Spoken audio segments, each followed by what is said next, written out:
15 मार्च 2024। ये वो दिन है जब नाबालिग लड़की और उसके प्रेमी मुकुल सिंह ने दोहरी हत्या को अंजाम दिया।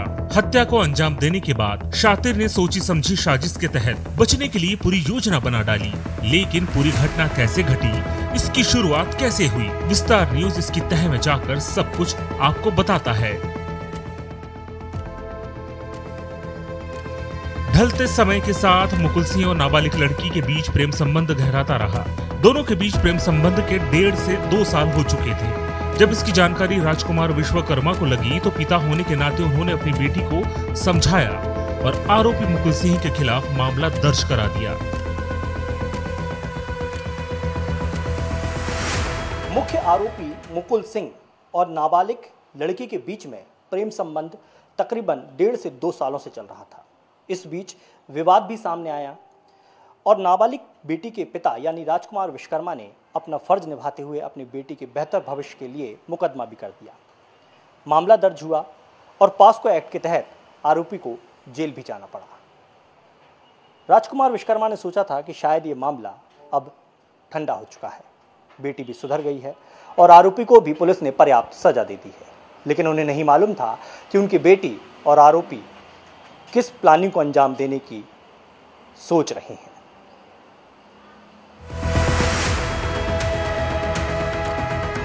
जब किशोरी के पिता द्वारा इतना बड़ा एक्शन लिया गया तो आरोपी बौखला गया था। आरोपी के सिर पर खून का भूत सवार था। 15 मार्च 2024 को वो काली रात थी जिस दिन मुकुल सिंह ने नाबालिग लड़की के साथ मिलकर इस खौफनाक घटना को अंजाम दिया। प्लानिंग कुछ ऐसी थी कि मुकुल और नाबालिग लड़की ने अपने पिता और भाई की हत्या करने की योजना बना ली।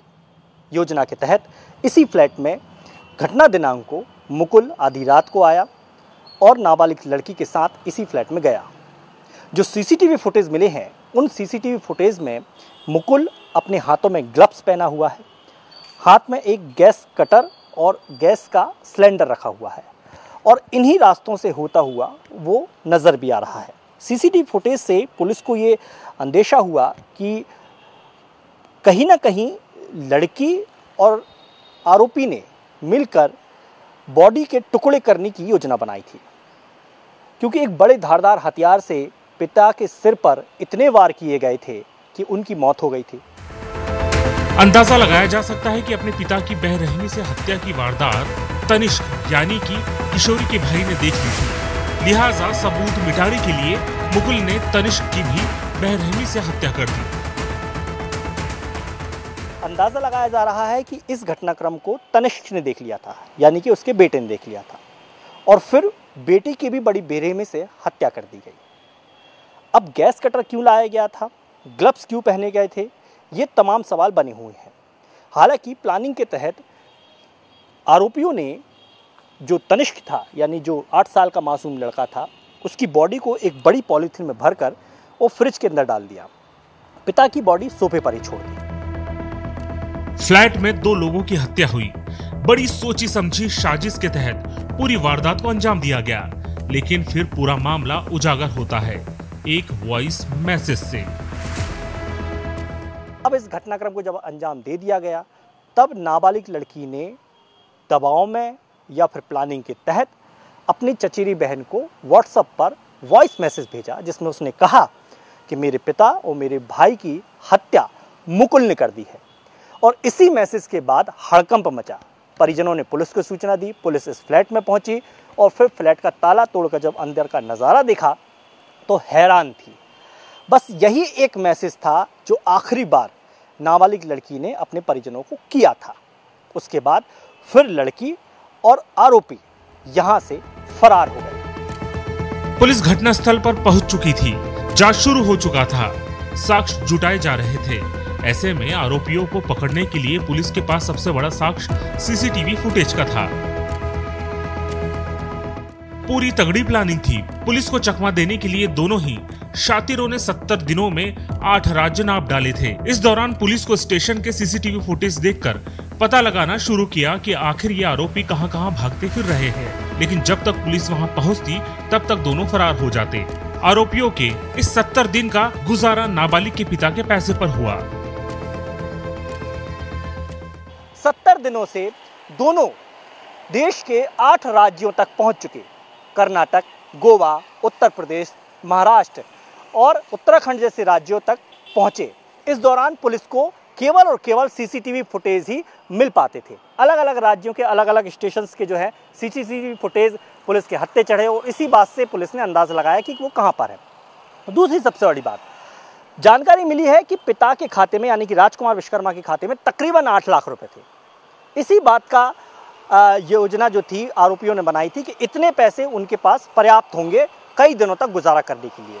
कुछ गुजारा हुआ भी, लेकिन पुलिस ने इसके बाद राजकुमार विश्वकर्मा के तमाम खातों को फ्रीज कर दिया, यानी कि पैसा निकालना मुश्किल हो गया। और यही सबसे बड़ी मुश्किल खड़ी हो गई आरोपियों के सामने।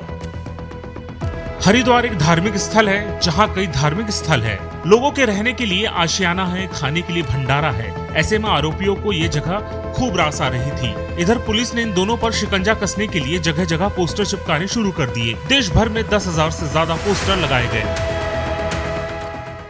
70 दिन तक तो जैसे तैसे उन्होंने गुजारा कर लिया। इसके बाद उन्होंने अपना आशियाना बना लिया हरिद्वार को, क्योंकि हरिद्वार एक धार्मिक स्थल है। बहुत सारे भंडारे, बहुत सारे आश्रम ऐसे हैं जहां पर आपको फ्री में खाना मिल जाता है और रहने की जगह मिल जाती है। और यही सबसे सुटेबल जगह थी आरोपियों को छिपने के लिए। लेकिन यहाँ पर पुलिस ने जब प्लानिंग की, 10,000 से ज़्यादा पोस्टर देश भर के राज्यों में पहुँचाए, पुलिस अधिकारियों तक पहुँचाए, आम जनता तक पहुँचाए, और यही एक पहल पुलिस की रंग लाई। हरिद्वार में कुछ स्थानीय लोगों ने आरोपी का जब पोस्टर देखा और उन्हें शंका हुई तो उन्होंने आरोपी को रोकने की कोशिश की, नाबालिग लड़की को रोकने की कोशिश की। इस कोशिश में पुलिस के मुताबिक मुकुल सिंह तो फरार हो गया, लेकिन नाबालिग लड़की आम लोगों के हत्थे चढ़ गई। मुकुल एक ऐसा शातिर जो अभी भी पुलिस के हत्थे नहीं चढ़ा है। अपराध का मास्टरमाइंड मुकुल आखिर कैसे इतनी बड़ी वारदात को अंजाम देता है, वो किन चीजों का शौकीन था, इन सारे पहलुओं को पुलिस ने अच्छी तरह पता लगा लिया था। आरोपी मुकुल सिंह और नाबालिग लड़की पड़ोसी थे।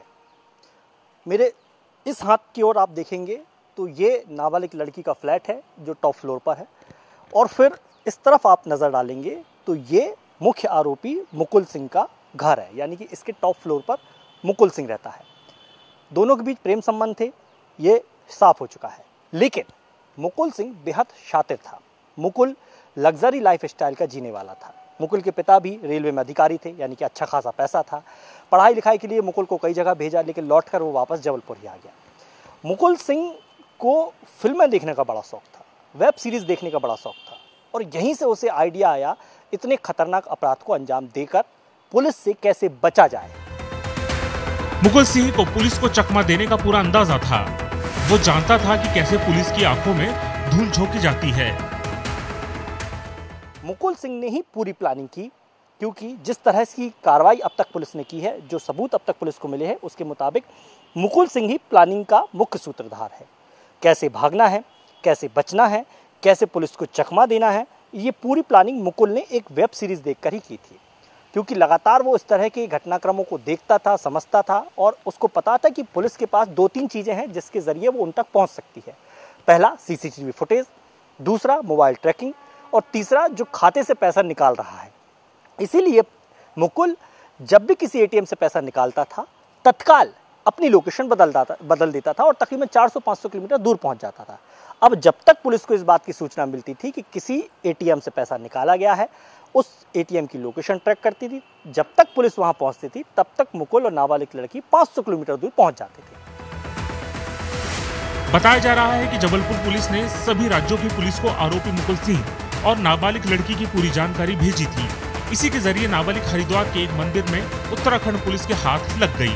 संदेह लगने पर उसे थाने ले जाया गया और पूछताछ के बाद जबलपुर पुलिस को सूचना दी गई, जबकि मुकुल मौके से फरार हो गया।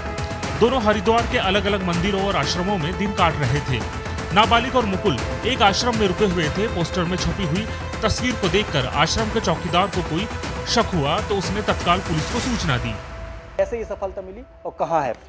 देखिए, आपको पता ही है कि ये जब से इन लोग दोनों फरार हुए थे तो ये लगातार बहुत लंबी दूरियां कवर कर रहे थे। एक रात में 600-700 किलोमीटर दूर सफ़र कर रहे थे। तो सबसे पहले तो हमने जो बैंक अकाउंट्स थे जिनसे ये पैसा ये निकाल रहे थे, हमने उनको फ्रीज़ करवाया ताकि इनकी लंबी दूरियों का जो सफ़र है वो कम हो गया। इसके बाद फिर हमने इनके पोस्टर्स पूरे नेशनल लेवल पे सब राज्यों में भिजवाए पुलिस को। कई जगह हम लोगों ने, आपने देखा होगा, नेपाल तक में हमने इनके पोस्टर्स पब्लिकली चिपकाए और लोकल पुलिस को भी इन्फॉर्मेशन दी, पब्लिक भी जानकार हो गई और उसका फिर अच्छा नतीजा ये निकला कि ये दोनों को हरिद्वार में पहचान लिया गया। पब्लिक ने रोका तो स्वाभाविक तौर पे वो उस लड़के को उतना देर नहीं रोक पाए, लेकिन जो नाबालिग बच्ची है वो रुक पाई और फिर वहाँ के लोकल पुलिस आई और फिर वो अभी उनके पोजीशन में है। कहते हैं प्यार अंधा होता है, लेकिन क्या इतना भी अंधा होता है कि एक पिता का प्यार और एक छोटे भाई के स्नेह का भी गला घोंट दे? नाबालिग लड़की और मुख्य आरोपी मुकुल ने जो किया वो कानून की नज़रों में अपराध है।